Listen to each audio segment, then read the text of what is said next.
Welcome to another episode of Dying in Grace, the program dedicated to exploring all aspects of death and dying, end of life, healthcare, and helping us be comfortable with the topic of death and dying and reintegrating death into the life cycle. I'm your host, Arlene Stepputat, and each week I like to bring a community resource, somebody in our community that has a unique story to tell, a unique perspective. This week I'm very happy to have as my guest Jace Turner, Community Relations Librarian at the Santa Barbara Library. And Jace, thank you first for being here. Well, thank you for asking me. Yeah. This is really special. It is special, and you have a special story to tell. But first, just tell us, did you grow up in Santa Barbara? I did. I grew up in Santa Barbara, and I went to the public schools here, and started working at the library in 1994. It was pretty much my first job at the downtown public library. And I was a page there, so my job was to reshelve the books. And I have to say, I fell in love with the romance of the library. Mm-hmm. I really loved seeing how the library staff, the librarians, really helped not only answer questions for the library patrons, but help them kind of connect kind of their passions, mm-hmm. right? So, help them find their next good read, mm-hmm. Help them find that piece of information that they were seeking. And so from there, I kind of decided that I really wanted to become a librarian. Great. Yeah. Great. And so you've been essentially at the library ever since. Well, I've had many different library jobs, and I've kind of come and gone over the years, but I started full-time as a librarian in, I think it was 2005. So yeah, it's been a while now. Great. Yeah. Well, that's great. And so we will talk later about some of the things the library does around death and dying, Great. But we're really here to talk about your own story. And you were recently featured on the cover of the Ridley Cancer Center's latest newsletter. And I wondered if you could tell us about your experiences with cancer. Yes. Well, there were a couple of kind of pivotal years. So my father passed away in 2016. And then about a year later in 2017, I was diagnosed with cancer. And that was a big shock for me. Sure. Well, you're a young man. Yeah, and it was, I have to say, part of the reason for the story is I really wanted to thank my medical team and Sansom Clinic and the Ridley Tree. But it was very lucky that they caught it kind of the way that they did. It was almost by accident. Mm-hmm. And I'll never forget the experience that I had when my doctor called me. So my doctor recommended that I do an ultrasound. He said, I went in there with some symptoms, and he said, it's probably this particular situation that you might have, but if it were me, I would just go get an ultrasound. Mm-hmm. And I'll never forget that Tuesday morning, because I drove to Sansom, I got my ultrasound, and I was driving to work, and like 15 minutes later, I got a call from my doctor, and he said that, it looks like they found something. And the strange thing about that experience was I had just parked my car when I answered my phone, and when I looked across the street, there was this couple having this really impassioned conversation. And I remember this out-of-body experience. I've never had anything like it, but I was listening to what my doctor was saying, but all of a sudden I just kind of like walked across the street, and I was standing right next to this couple having this conversation, and I was kind of left myself and did not want to be anywhere near that, and was kind of standing right next to this couple having this conversation. And it was really striking. I'd never had anything like so it was like an out-of-body experience, because you were still listening in the car, but your consciousness was someplace else. Absolutely. And I'd never had an experience like that before or since. What do you make of that? Well, obviously I didn't want to hear what was being said to me. Sure. But there was this kind of like sliding doors moment, right? Where it's kind of like you go in this way and your life kind of goes in that direction, or you go this way and your life goes in that direction. And all of a sudden my life was taking a direction. Right. That I hadn't really anticipated. Right. So besides that kind of out-of-body experience, how did you then share that with your family? Like this, did you tell your family immediately? Absolutely. Yeah, absolutely. And I mean, it was really kind of this quick succession of events, right? It was like I called my family, but my doctor was already making calls to a urologist, and then all of these tests were kind of happening or being, appointments were being made. And really kind of that happened on Tuesday morning, and then by Friday of that day, I was having surgery. Wow. And that so you didn't never really happens. have any time to really process it or anticipate. It was like boom, boom, boom, we have to take action. Exactly. And the kind of cancer it was, it's a very treatable cancer, and it's one where if it's like this, then this is what you do, and there's kind of the standard course of action. So there wasn't really a lot of like time or need to deliberate or kind of think about the different options.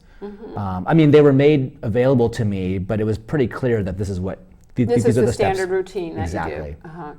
So what was well, first off, I mean, because we were still grieving your father. I mean, Right. you know, there was, and did he pass of cancer? He did, yeah. You know, and it was kind of a strange experience for that because he had it for about 5 years, but had never told any of us. And so probably about 3 or 4 weeks before he passed away, we learned of his illness. And so that was challenging. Yeah, that could be another whole show about family secrets and the reaction. And so, okay, so you know that, and my sense is he was probably trying to protect you, or, you know, what people have their rationale for why they keep their secrets. But knowing he died of cancer, and now you have a diagnosis of cancer, was there a part of you that thought, oh my God, this could be the end of my life? Absolutely. I mean, you never expect to get that call. Well, okay, you expect certain things to happen in your life, and you feel like at some point you're going to be told that you have something that may or may not be treatable. But I wasn't expecting it at that moment, certainly. And would you mind sharing how old you are, or how old you were? Or let's see, so I'm 45. I was 43 at the time. It was 2017 when I was diagnosed. So yeah, I guess I was 43. Yeah, so at 43, it's not in most people's consciousness like, oh, I might get a cancer call. It's just not, usually. Although I think because women do mammograms, hopefully it's a little bit more in your consciousness. Of course. You know, because it's screening. But so how did your family, how did your wife and your daughter respond when you first told them? Well, like I said, everything happened so quickly, right? So there's not a lot of time to really respond or kind of react to something other than just kind of like, okay, we're going to make this appointment, we're going to do this, and we're going to do that. But everyone was really frightened, including myself. And certainly, you know, when you have a family, it's not just about you. Sure. So there was this like, oh wow, well, what happens if I'm not around, you know? And so, you know, all of that's kind of going through my head as well, not just my own kind of mortality, but just the effect that you know, a loss might have on my family. So yeah, that was hard. Yeah, I can only imagine, you know. Yeah. I mean, so what happened next?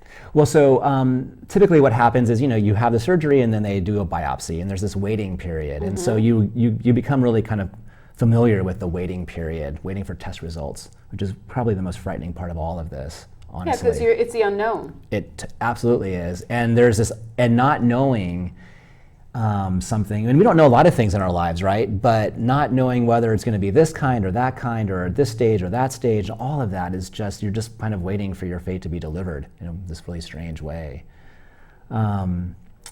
And well, partially, I want to say because we have the false sense that we are in control of things. Absolutely. That we think we're in control, and then something reminds us, no, we're not in control at all. Right. And that's when we freak out, because we live that illusion that I'm in control of my life, and this is how I planned it, and this isn't part of the plan. Exactly. You know. So. And yet at the same time, there's something really kind of invigorating about that thought too, right? I mean, because if life were just a series of things that we knew were going to happen, then it would be quite dull. But yeah, it would be reading a script and just playing the role instead of the discovery piece.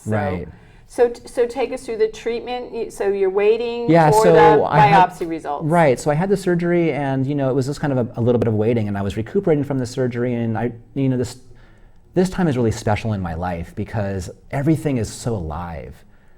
I talk about this a lot, but everything that wasn't important in my life that I thought was so important completely just vanished. Just eroded, it was gone. And the things that were important were kind of just vibrating with life around me. And I loved that period. As much as I was afraid and scared, I also never felt kind of more alive. It was this really strange kind of dichotomy of feelings, or I don't know, it's difficult to convey, but again, it's like my doctors, we're so lucky in Santa Barbara to have the medical treatment that we have and the facilities that we have and the professionalism that we have, that, it was like I could have waited, and I read so much about this, like, oh, we're going to wait weeks, or you have to wait, so long, but,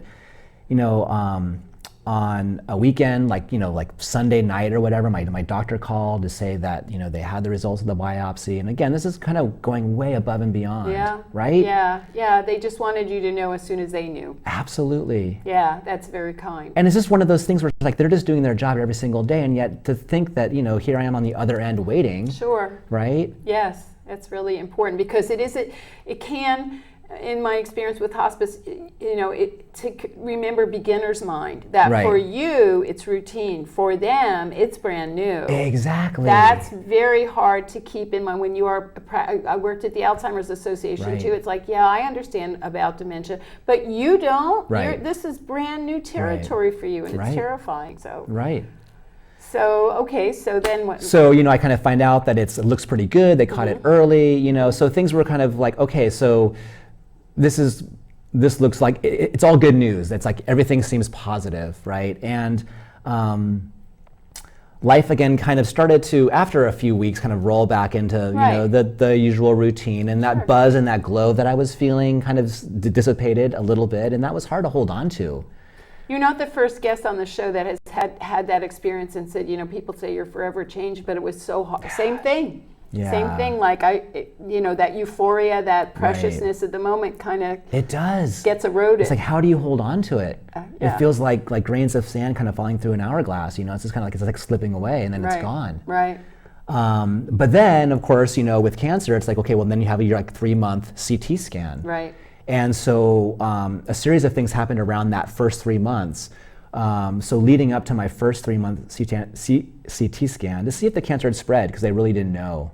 Right. This would be the indicator whether or not it had spread. I was feeling very anxious about this exam, very anxious. Sure. And I've experienced so much anxiety that I felt like I needed some kind of help. And so I went to see a social worker at the cancer center, and she was incredible. She kind of walked me through a series of relaxation exercises, and just we talked about it a lot, and my anxiety, and we acknowledged it, and she was amazing. And she prepared me for this CT scan that I was going to have on Friday morning, and by the way, never schedule a CT scan Friday morning, because radiology closes at noon, on Friday, and so you're not going to hear the results probably until Monday, which is not ideal. Right. You don't want to head into a weekend thinking about that. So Monday morning at 8, it's kind of a good time to do your CT scan for all of you out there. But so she really helped me kind of get, lead up to this CT scan, and the strangest thing happened the day of the exam. So I had my exam, and it's kind of treacherous. They have to put an IV in you, and they're putting iodine in you, and it's not very comfortable, and you're fasting. So right after my exam, my wife and I are having breakfast because I had to fast, and I get a phone call from my mom's neighbor saying that they were really concerned about my mom because they went over, they hadn't heard from her in a couple of weeks, and they were worried about her, and so they walked over. She lives on this big property in Oregon, and when they started talking to her, she was talking about how her sons were playing up on the roof, with the ball. And there's dogs everywhere, and they're barking, and my neighbor's like, well, you're not up there, and there's no dogs around, and your mom doesn't seem quite right. Yeah, she's in a different place. Yeah, and so all of a sudden, all of this kind of focus on myself, and like my kind of anxiety with the exam and the results of my CT, exam, now are kind of focused on my mom. Wow, what a shift! That's really. Yeah. Quite another slam, if you will. Right. I was like eating my breakfast when I get this phone call. Yeah. Yeah. Really? Yeah, really, kind of. So, and your mom eventually Yeah, so we found out, I think a few days later, that she, of all things, was diagnosed with brain cancer. Oh, wow. And, she had a glioblastoma. And, so this is, I think, like about a year after my dad had passed away. And I'm talking to the doctor on the phone, and he's like, I think she has about like 6 months to live. And, when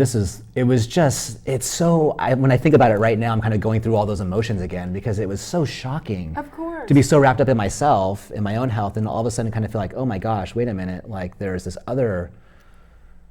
And then I also think of your family members. I think particularly of your daughter. Oh my gosh, my grandfather, my grandmother, my father, and now my grandmother. Yeah. I mean, it had to be, really challenging for them too. Yeah. And, like cancer is not a word in our family. Like we don't have a history of cancer. My dad's cancer was probably from exposure in the Vietnam War, and my cancer is not a hereditary cancer, and the glioblastoma is kind of a random cancer. It's not like we lived in this world of cancer. Hereditary genes. Yeah. Right, right. So it was also new to us in such a shockingly kind of quick way. So anyway. So your mom eventually passed. She did, yeah, and so that was kind of happening almost 6 months to the day. Wow. And that was. And she was aware that you had cancer as well? Yeah. Mm-hmm. And did she know? Was she able to know that you were okay? Yeah. Yeah. So she could die knowing you were okay. Absolutely. We had a number of really good moments together, kind of about that and about our relationship and all of that. My brother was amazing and kind of took care of her the whole time. I would go up and see her as often as I could, but he was with her the whole time and did an amazing job of being with her. Well, that's really important too, is the whole, I forgot to ask you about siblings and their experience too, because again, for him, it's like my mother, my father, my brother. Right. Different kinds of cancers and like what's going on. It's quite.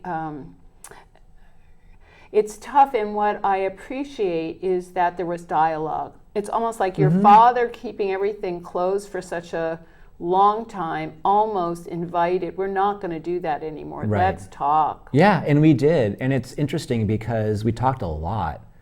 And not just about the illness, but kind of what that brings to a family dynamic. Yeah. Right? Uh-huh. And the threat of loss. And with my mom, we knew she was going to go. I mean, It was one of those situations where there wasn't she didn't want to undergo any kind of treatment. She had seen my dad go through all of that. Right. Only like a year earlier, the last 5 years. So she was like, I don't want anything, But kind of getting back to my own story just for a minute, it was one of those things where after my CT scan and the results came back good, and I was feeling relieved, I had like another 3 more months of kind of like, like worry-free life. I started thinking about ways that I could kind of hold on to that special feeling that you have when you feel like something could be possibly lost, like the Stoics kind of, you imagine something, and how I could kind of give something back to the community, because I felt like my social worker at the cancer center, my doctors, they were giving me and my family so much. What did I have to offer? Not just them, but kind of to the community. Right. And so of course being a librarian, right, and loving books and loving my job and feeling like the library has kind of lots of things to offer the community. One of them is, kind of like the joys of reading, whether it's an ebook or a print book or whatever, right? And recognizing the fact that people that can't make it to the library can't always necessarily participate in library programs. Right. Right? If you're sick. Yeah, you don't have the energy to get out, or you've got treatments or schedules where it doesn't enable you the luxury of just dropping in. Absolutely. And so at one of my trips at the Cancer Center, I saw this amazing program, like this calendar of programs that they have, that they offer. Yeah, yoga and art. They do quite a bit. We're so lucky. We are very lucky. And I thought, hey, wouldn't it be kind of interesting if there was a library book club, at the Cancer Center for not only just patients and survivors, but also caregivers. Yes. Right? Yes, the often forgotten. Right. Right. A place where we could kind of bring the library to the Cancer Center and provide this program for people who may not be able to make it to the library. And young me, the librarian there, and her team kind of met up. We all met up and talked about this idea and thought it would be something kind of special. And so you have that. Yeah, we have. Yeah. And when did you launch it? So we launched it, I believe, in January.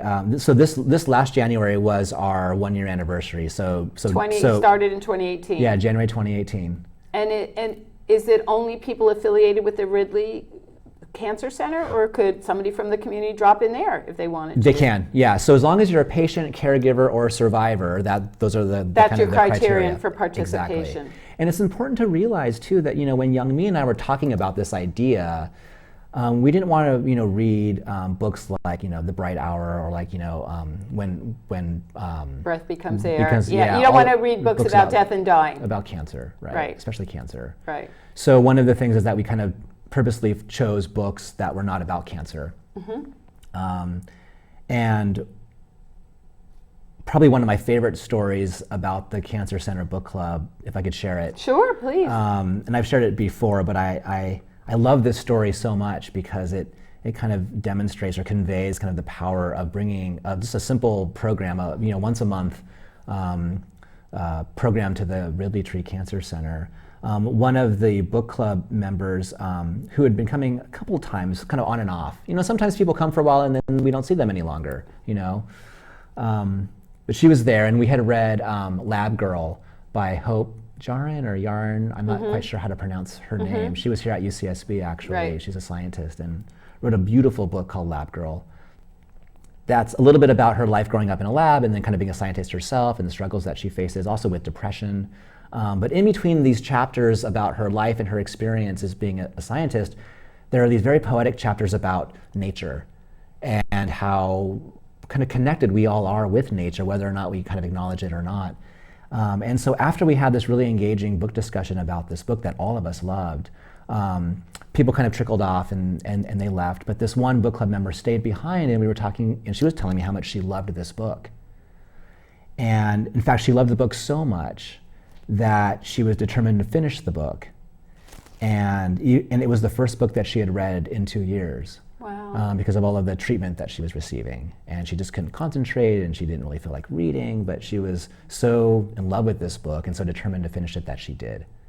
And I walked away from the Ridley Tree Cancer Center thinking, wow, like that's just like one person right there that we got them to read. Who took the time to tell you the story too. But also that we got them to read a book. Right.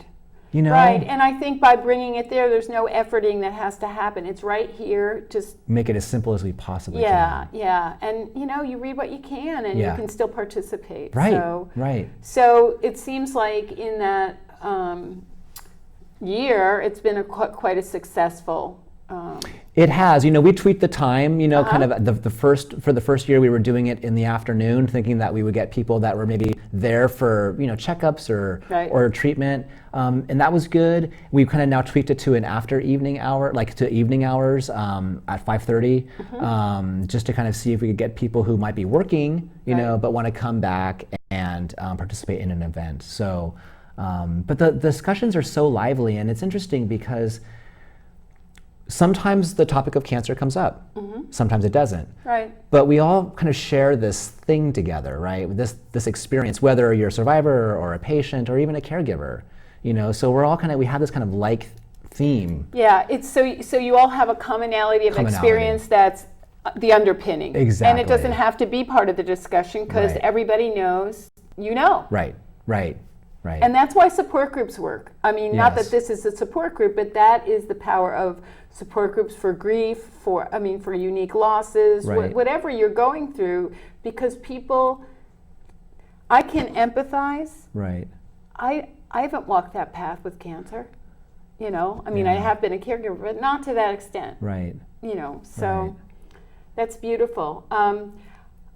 Let's talk about the other things that the library is doing, because the library, I know Visiting Nurse and Hospice Care has partnered with the library and brought Being Mortal alive and some screenings there. Yeah. And certainly, one of the things that I think indicates a shift in our culture is the amount of books that are coming out, like When Breath Becomes Air or Being Mortal, or a number of other books about death and dying. Joan Didion's books about death. Your magical thinking. Yeah. Wow. So it's coming, the culture's starting to wrap their brains around, yeah, we can't escape it, maybe we should learn about it and listen to each other and be with each other. But one of the things that's so important, and I've done a show on this, is advanced healthcare directives. Right. And so the library, for a number of years, as far as I know, has 6 years. Yeah. 6 years has championed, and again, it's coming up and this is 2019. Yeah. So you want to tell us about Get It Done Day? Well, on April 16th, 2019, from 10 to 2 in the Faulkner Gallery, we'll have the Get It Done Day, which is a partnership with the Alliance of Living and Dying Well, right, where they provide trained professionals to help people fill out their healthcare directive and kind of take care of all of these things ahead of time, so that when you're in the hospital, you're not faced with having to do this with your family right there and everyone kind of worried and concerned. You can kind of do it in a frame of mind that is, I think, like not imminent, right? So let me ask you, you did your advanced healthcare directive when the cancer thing came forward, or had you done it before? I'll be honest, on this show, I have not done one. We did one with my mom when she was in the hospital, and I have not done one, and I'm so embarrassed to say that on well, TV. I appreciate, no, because there's lots of people that have that, and I'm one of those trained professionals that walks people through the advanced healthcare directives. Yeah. And there's a couple things. One is people think it's only when you're older, right, and it's not. Right. And so I would encourage you to do it with your whole family. I go out to UCSB and I tell students, once you're over 18, you need to have one. Yeah. Because just what you were talking about, the sliding doors experience, because we're not in control, and it could be a car accident, and you know, talk and open the dialogue. So I'm going to invite you with your true confession to make an appointment yourself at the public library and sit down with one of the professionals and get it done. I will probably, and I'm blushing on camera, but I will do that. Yeah, that's and definitely. Thank you for that invitation. Okay, well, Jace, thank you. I want to invite you to put a name in here for our book of Living Love, and that's that was fast. To name someone that you love that has passed. And I want to thank TVSB for allowing us to produce this show, and my crew today, Elliot Jacobson and Michael Nicholson. Live each day. That's the message. Thank you, Arlene. Thank you.